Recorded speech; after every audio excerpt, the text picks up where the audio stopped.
Reaganomics. Oh yeah. Cowabunga. Wow. Do they write their own music? Reaganomics. Really? They didn't know. They didn't. Oh wow. What else? Huh. That's pretty cool. Take me to the shredder. I have not seen the movie. No, thank you. No. I don't really like the way they look. I thought the first movie was good back in the 90s. I don't see any reason to. To change it? Yeah, that was perfect. Just leave it as it was. Right.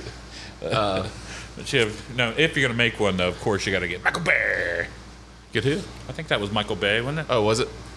Yeah. Of course. Oh yeah, yeah. All right. You want to do a podcast? Let's do it. Back to it. Back to it. Welcome to Fireside Chats, episode Number, 40, I don't know. 42, 43, 42.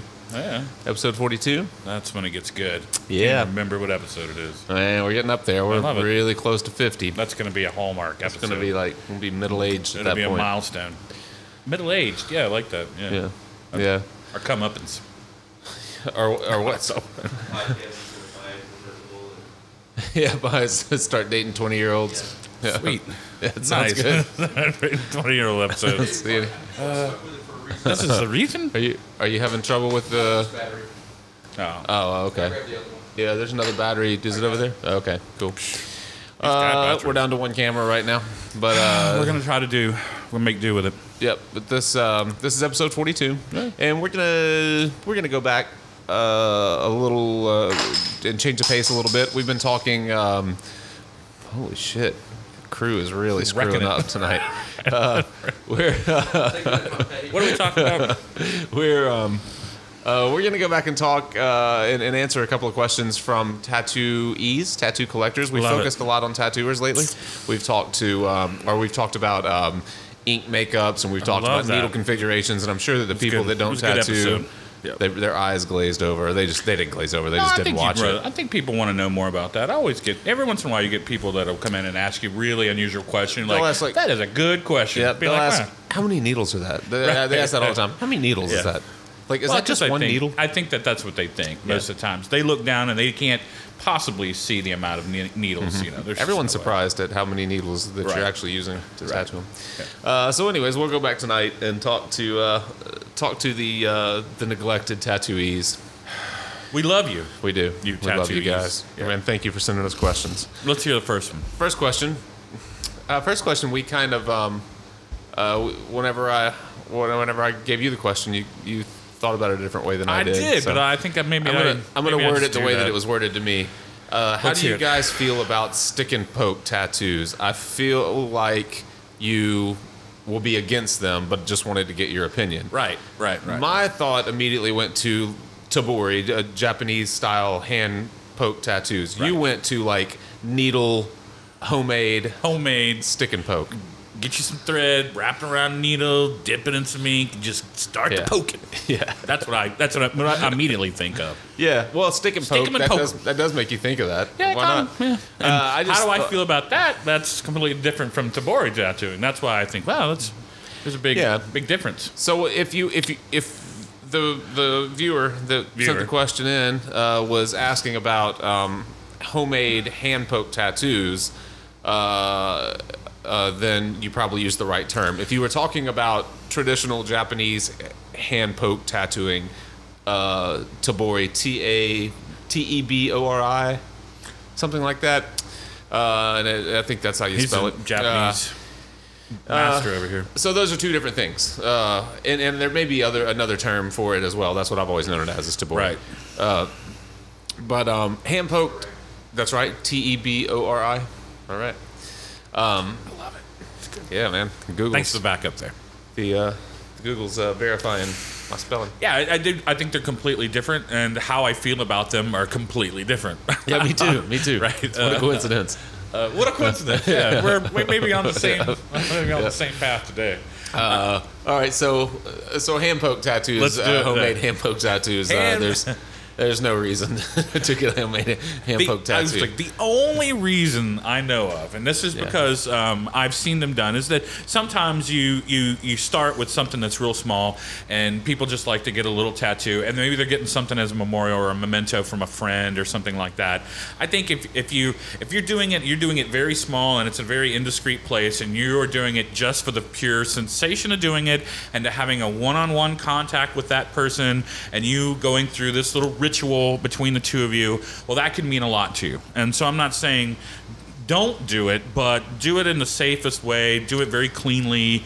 Sterilize that needle. Sterilize everything. Use make two sure separate needles for each person. Wear some gloves. Wear some gloves. Just the small little things, and make sure that it's very small. Yeah. Maybe nothing bigger than a quarter. Yeah. And I've seen ones that are like hand done on fingers. I've seen one hands, even hands, which I don't think you should do. No. Like I said, if it's a little memento between you and somebody else, and you both want to put a little heart on, or want to do a little initial, I hate to say don't do it, because I think some people are fascinated by the way that I just remember seeing the decline of Western civilization, and when John Doe and Exene from X are hand doing tattoos. I was amazed. I was like, "That's all you have to do?" Like, Jesus Christ. I've never seen that. Well, for everybody that hasn't seen it, Decline of Western Civilization, X on there. So the lead singer and the guitarist are basically tattooing each other, and I was totally into it then. Yeah. And you see, they're small, little, like I said, memento-like tattoos. Yeah. And she's probably done enough of them, but they're fairly solid. Like she's probably done at that point. Quite a few, enough to get a feel for it. I'm not saying that is a professional way, but if that is a singular event and y'all just want to have that little time and space and want to share it that way, just be clean about it. Yeah, be clean. That's the biggest thing. It's not. If you're doing this at some damn tattoo party and you're in jail or you're in other things, absolutely don't do it. With hand poke needles. Well, first off, it's so difficult to judge depth and stuff with a needle and ink. Never mind, the needle that you're going to be using is probably way too large to be actually using as a, you're not going to be getting a tattoo needle, obviously, which is a lot smaller than say a sewing pen or a sewing needle or something like that. Yeah, that's for sure. So, so on to was it on to? Wait, we're not. Is there really a lot more to? Well, what do you think about it? How do you? I just think that. I wouldn't have thought as much about it as you just did, really. You just say no, right? I just say don't do that. Don't do it. No. That's a bad idea. But I mean, I get what you're saying. I'm sure that people. I've seen a couple that I like because they were, like I said, that one little moment in time, and you get a little something. Yeah. Yeah. I mean, I've seen plenty. Don't get it on your hands. Don't get it on your face. Maybe don't get it on your... Tattoos is how easy they are to cover up. Yeah, they actually half of it's going to fall out. Yeah. There'll be so much dispersal between dot to dot. It's just because you have no idea what you're doing. Most of the times. Yeah. So if you're going to get a tattoo that you're pretty sure you'll want covered up later, then go ahead and get it that way. And that way we won't struggle to cover it up. Yeah, we won't struggle. It'll be easy. Definitely won't have to struggle too hard. But I still say that there's something to be said for every form of tattooing, even if it's just a little thing. Just remember that it's not going to look good, that it'll spread. You have to go really deep to actually get it in. Not really deep, but pretty deep to get it in there. You have no idea how much that is laying it in by hand. You have very little control. Yeah. So and it's going to be slow going. Oh, and painful. Yeah. Okay, so Tebori tattooing is a little different. Well, it's really different. Outside of being done by a professional instead of two friends just want to tattoo each other. It's actually they use similar needle groupings or identical needle groupings to the groupings that we use with traditional tattoo machines. That's true. So you'll have mags and round shaders and liners and all of those types of things. Then they're generally configured and fixed to a bar of some sort. Nowadays, the bars are pretty much stainless steel and stuff because you really kind of want to be able to sterilize the entire thing. They've done quite a bit. They used to be actually wrapped in with silk thread on the end of those poles and stuff. Then they were separated by the needle, like I said, by the threading itself. So you'd have instead of soldering, you'd have these really complex, intricate woven threading that would hold the needle and needle bar in place. So the needles themselves weren't even soldered to each other? No. Oh, wow. Well, originally, no soldering involved at all. Oh, yeah. I mean, I'm sure originally. Woven onto the actual thing. And I mean, up until just a couple of years ago, really. Yeah. And then, you know, of course, there's a lot of manufacturers that started making needles that were very similar. And basically, at that point, they're just attached tips on the end of these rods. Yeah. You know, yeah. So that you can, you know, of course, get rid of them, autoclave your other. Right. Well, I personally don't have a lot of experience. Even I've watched a Tebori tattoo being done one time in my entire life, and the person that did it lined the tattoo with the machine and did that's standard. I think nowadays filled it with the with his hand, and it took a long time. It makes a crazy sound when they hit the skin. It kind of like because it kind of flicks. You can hear it. You know. Yep. Kind of weird. It looks. From what I've heard, it's way more painful too than probably standard means, as far as like an electric machine. Yeah. Well, it moves. So it's so much slower and more tedious. And it's usually, I mean, it's used in traditional Japanese tattooing mainly, and I think that's because there's so many kind of pure tones that kind of fall out. Not a ton of blends. The blends are fairly simplistic in the traditional tattooing, and that's because like the stuff that you see people doing now with crazy blends and fades and things like that would just not, you can't move your hand fast enough to be able to get those really nice washed effects with that. So it has its limitations. It does. For sure. Yeah. But it's also something that's been done for thousands of years. You can still get really soft effects and doing the gray wash and other things, but you have to definitely take a lot more time. Yeah. I guess I wouldn't be opposed to having one done. I would like to. Yeah. Probably something small, but I'd like to experience it and see what it's like. I wish I knew. I wish I knew someone that did it or had some more experience with it. We've definitely seen a couple of people at conventions that have done them, and I've tried to at least watch a couple times. And like I said, normally it's like I said, it takes a little longer, a little more expensive, probably a little more painful, but no real difference. Beautiful. If you get someone that really knows what they're doing. And usually they have a couple of people there too, like helping stretch the skin. That's the one thing that you need a couple of extra folk around you when you're doing something like that. Both of your hands are occupied. Basically, your offhand is used as a guide. Right. So you're actually running the needles across your hand, and so that kind of keeps you from stretching the way that you would. You can't really use your two palms or use like a 3-point stretch or any of that stuff as easily. So some help, especially in fatty areas where with stretching. I'm glad you brought that up because I hadn't. Generally, if you see someone that's doing it, they'll have one or two people that are with them, and they're usually their apprentices, and that's exactly how they learn. Yeah. They sit there with them, watching the entire time, usually stretching skin. Now, not on every piece of skin, but that's usually how it is. They bring them everything, and normally they're seated as well. So if you've never tried, tattooing while you're seated, man, it's an unusual. I noticed that the one that you have no pedal, you have no feet pedals, nothing, no foot switch, no anything. No clip cords. I noticed the one that I watched was they were on a platform. It was at a convention, on a convention floor, and they were on a raised platform where they were still tattooing at the same eye level. If you looked across the row, they were tattooing at the eye level of everyone else, but they had a nice rug, like a pallet laid out, and then like a bamboo kind of thing over that, and then they had that kind of wrapped or whatever, and then the person was getting maybe their thigh tattooed, and so they were lying on their side, and then the tattooer was on his knees, and he sat on his knees and that was at least a 5-hour tattoo.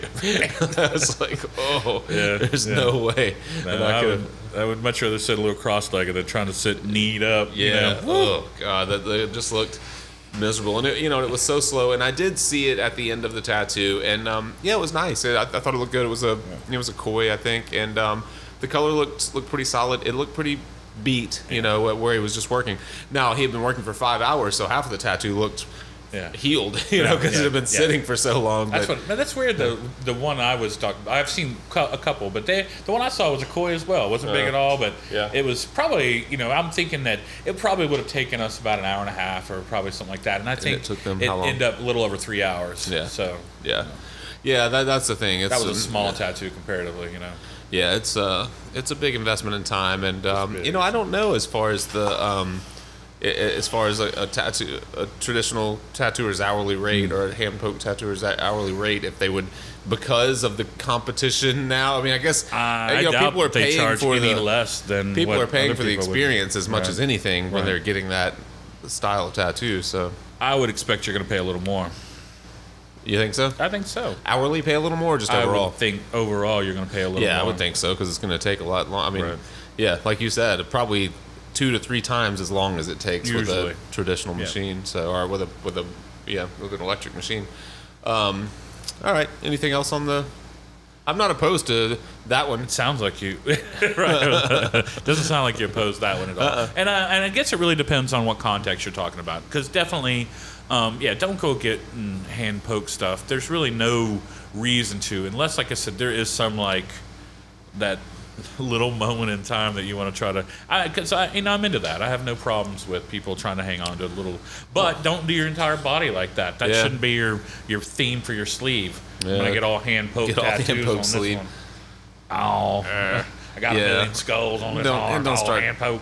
Don't start spreading any diseases either. Yeah, that's the other thing too. Once you're done, throw all that shit away. Definitely, like I said, use gloves. Make everything as sterile as you can. There's at least as clean as you can. Yeah. All right. Well, you want to take a quick break? Move on to question number 2. It might take us a good idea. Longer than that one. Did we hit that one? Did we? I think so. I hope that helped. Do you guys think we hit that one all right? It's like if there's something else that you meant by this question, of course you can send it back. You can send it again. But I think that's no pokey. Right. Try not to. Try not to. And if you if you ever get a chance, to get you a tattoo from actual like traditional Tebori Japanese Tebori tattooer, absolutely save you a little money, save you a little space. Yeah.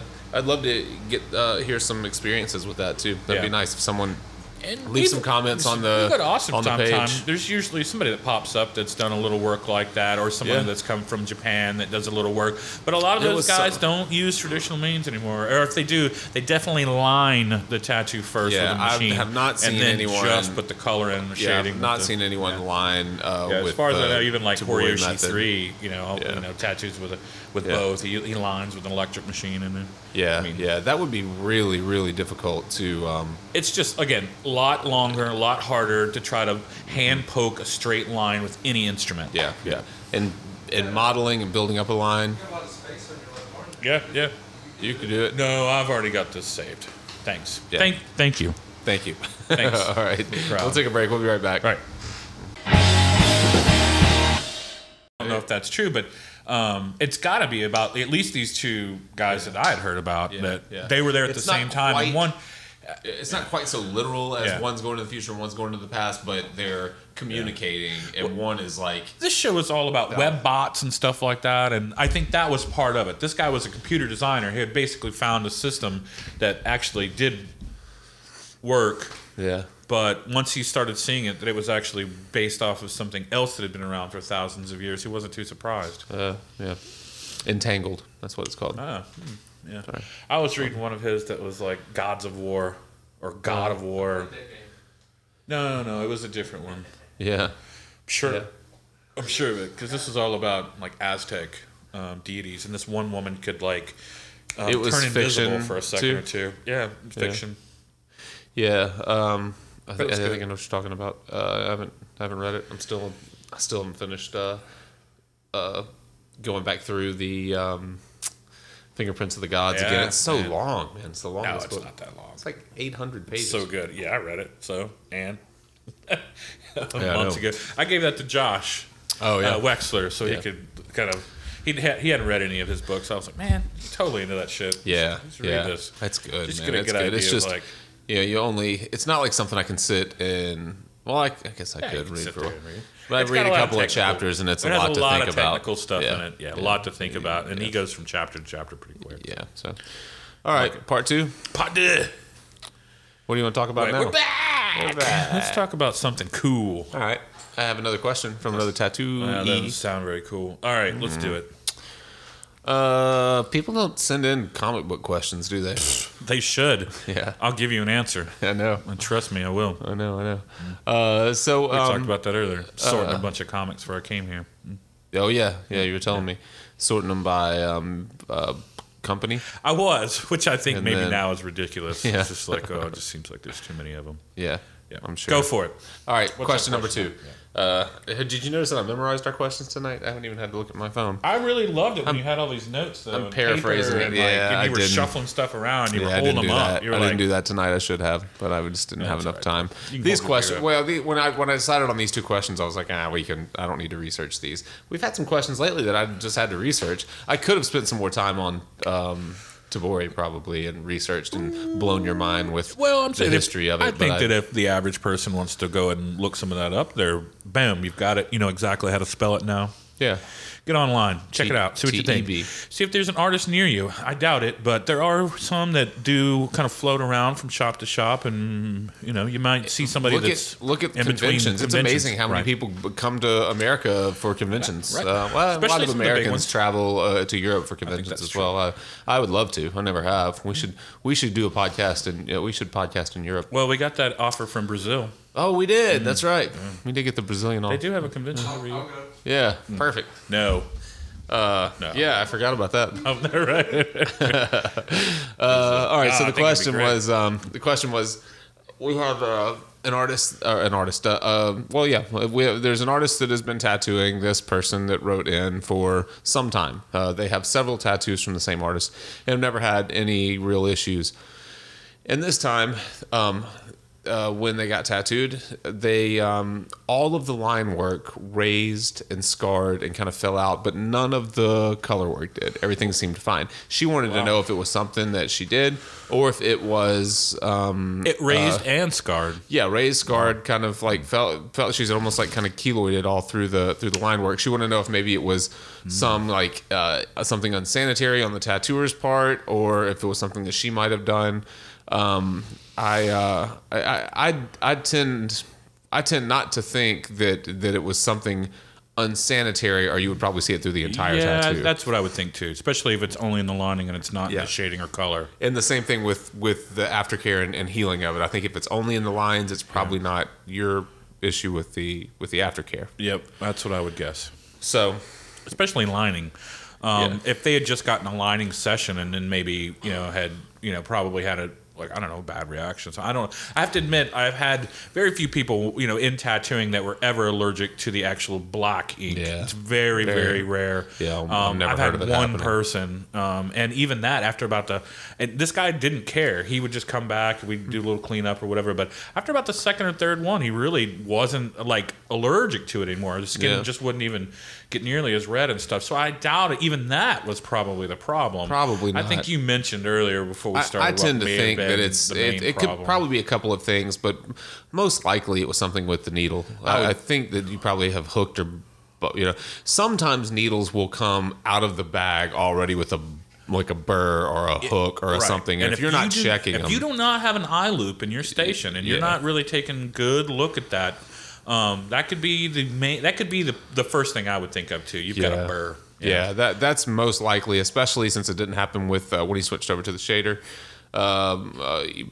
Because if it was something with with his cleanliness or something like that, you would have seen it all the way through. If it was something with his technique, probably you would have seen it all the way through. If you hadn't had if this person hadn't had success with the color and the shading, then I would say, well, possibly he was running his liner too hard and caused some trouble. There's your difference right there. Right? But I feel like that if all the color and everything else is solid, and obviously this person has experience with that artist and say that they say that the other tattoos have been solid, it's probably not his technique.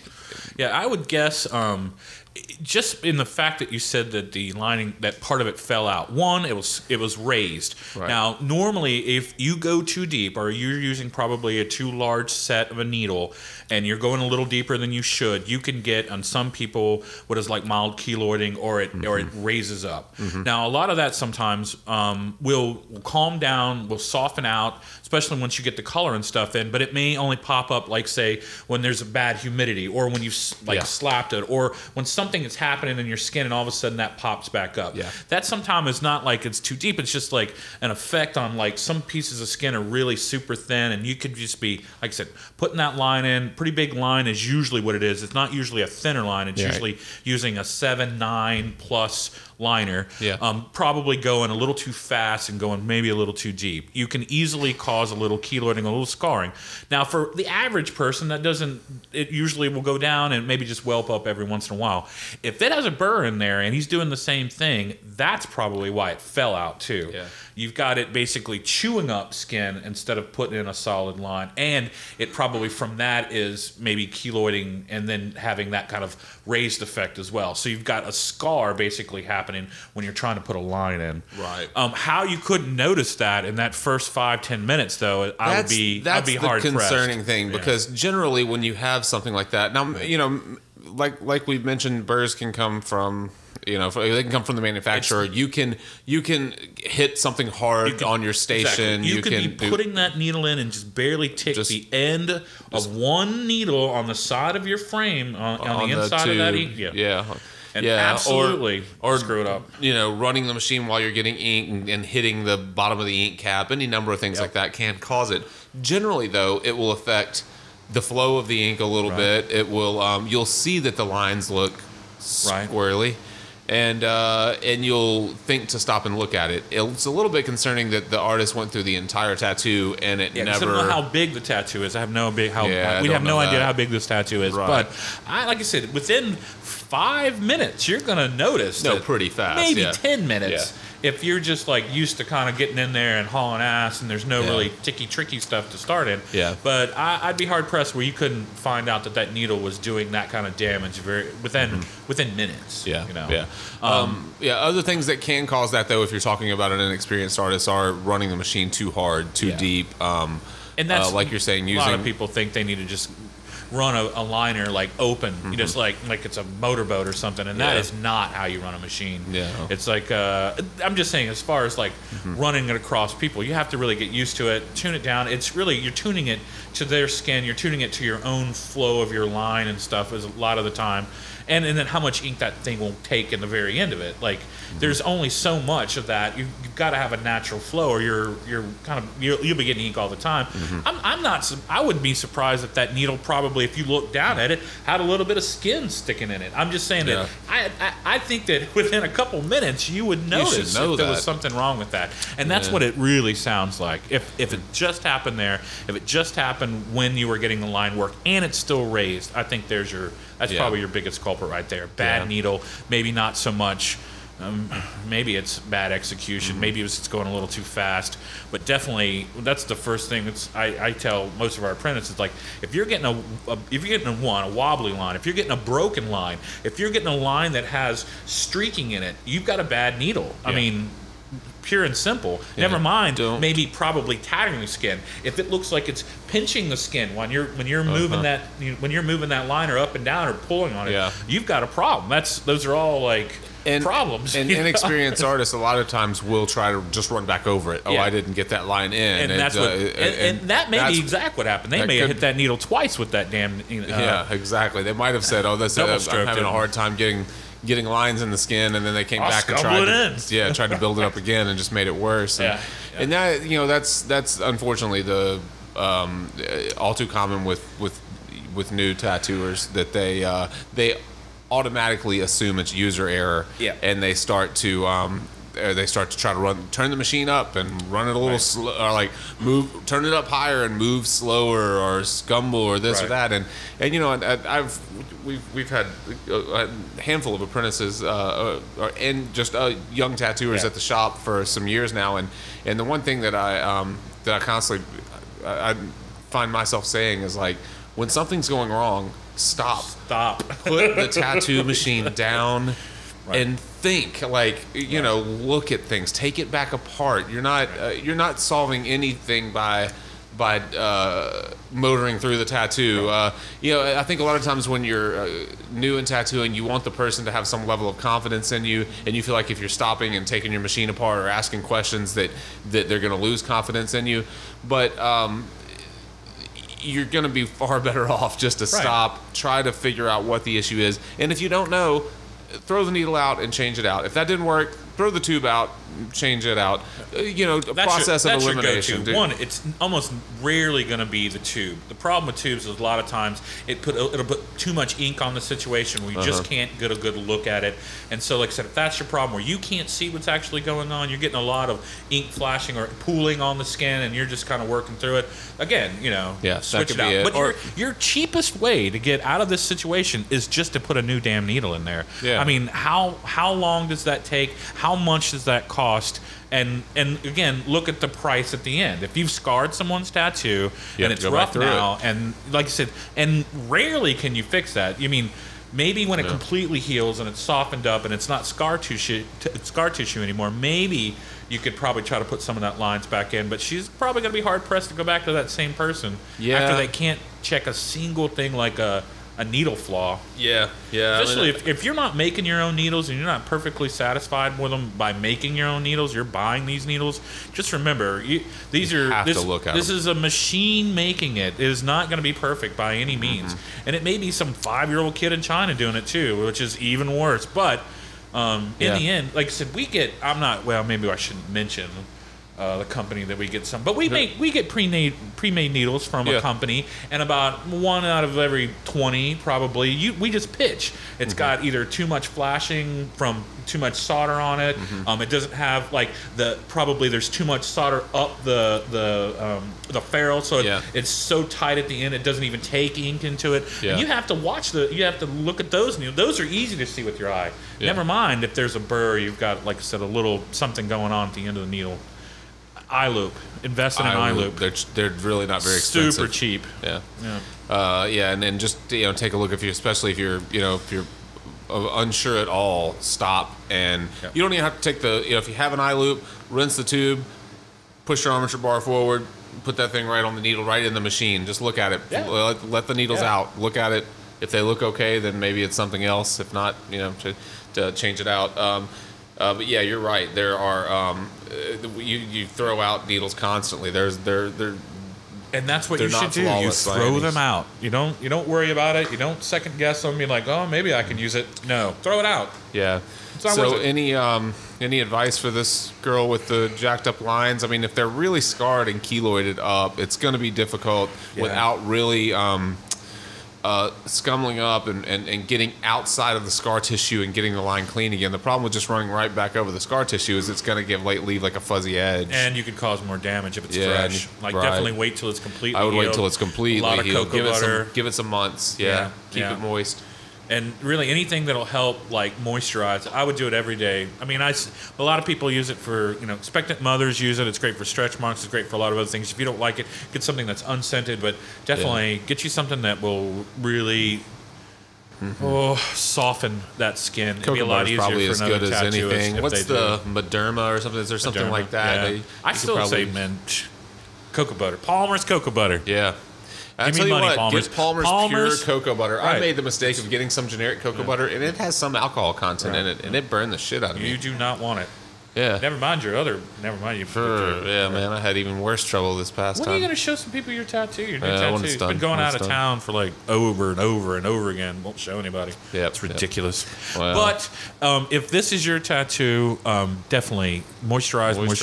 Give it some months. Hopefully it'll settle down. If, like you said, you've listened to this and you want to go back and you want to talk to them about the problem in it, I would show it to him. That way he knows. I mean, that's one of those. Maybe the he'll artist do should something. see it, especially if you have a relationship with him. I definitely would make sure that they see it. But if he just denies it and says it's your fault and that whatever, I'd just pick you a new artist. It's time to move on. Hopefully that doesn't happen. And if you're an artist and you unfortunately you have that unfortunate issue, a free session goes a long way to keep a relationship. It does. Work back through it. Try to tweak it. And then whoever gets this, like I said, try to just remember, give it a minute or two to heal. Hopefully it softens up. Hopefully it's not scarred. I hope so. Most likely, though, to answer the question, it's nothing you did. Everything. It was the liner. It was the needle. It's probably it's. And depending, if I looked at the tattoo, I could probably tell you a little bit more. But that's the thing when you're talking to not to dismiss what people what people know or think they know about tattooing, but they say, "Oh, the color looks great." Well, you know, I talk to people all the time that love their tattoos that the color's terrible. So you never really know how good the color actually is. But if everything else is solid and it didn't heal hard, that's the big thing. If it didn't heal as hard as the lines, then it was definitely something in the needle. Almost guaranteed. Yeah, I would think. Hey, follow us on everything that you follow people on. Oh, give us 2 thumbs up. Give us all the thumbs up and all the stars. And then, go ahead and link this podcast into your favorite other podcast. Yeah. Add it to your friends. podcast addict web app. Web app. And sign up for our mailing list. I mean, those are 2 good questions. I think, like you said, if you've got more, absolutely, send them our way. Especially if they're like, I love doing like tattoo CSI. I always think that's the best. Yeah, because I do. When people come in, that's the first thing I have to tell them. It's like, well, what did they do wrong? What happened to this tattoo? That never send a hurts. Picture. That's always a good idea. And we will absolutely take a look and try to. No, we won't. But it will help us to. It'll help us to help you. It'll help us help you. It'll help us help you. Right.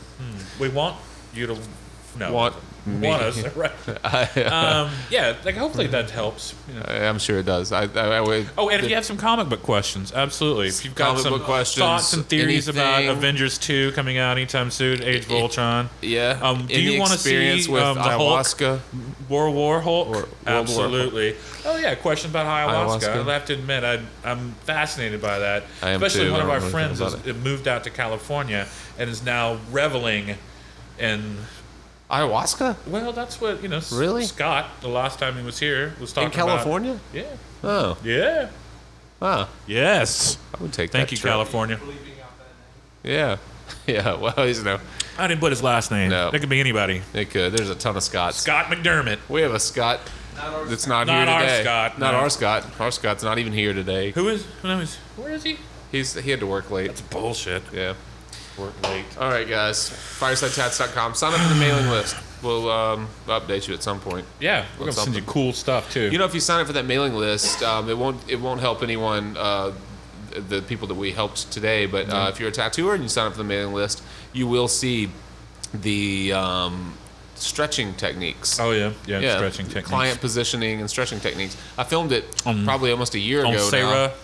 On Sarah, yeah. And it helps. We may redo it at some point and maybe add a couple of new things and, I think it's a good idea. And do it. It was we were doing it with a camera where there was no mic, so it's kind of the audio is not great. You got to mic it. And then, are we going to Austin again this year? I think we're going to Austin again this year. I've been there a lot this year. That's I have what a lot I'm of saying, things to show you the next time that we're there. This is going to be awesome. We should go a day or two early. I think it's a good idea. We should go for a week. Yeah, go just for the week, at least 4 or 5 days or something. Yeah. So we're coming your way again, Austin. January, it's right around the corner. Big convention there. Yeah. If anybody's there, wants to come see us. Yeah. Convention. Star, Texas.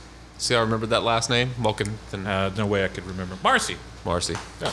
Thanks, guys. Episode 42 is in the books. Yeah, have a good one. We'll see you next week. Thanks.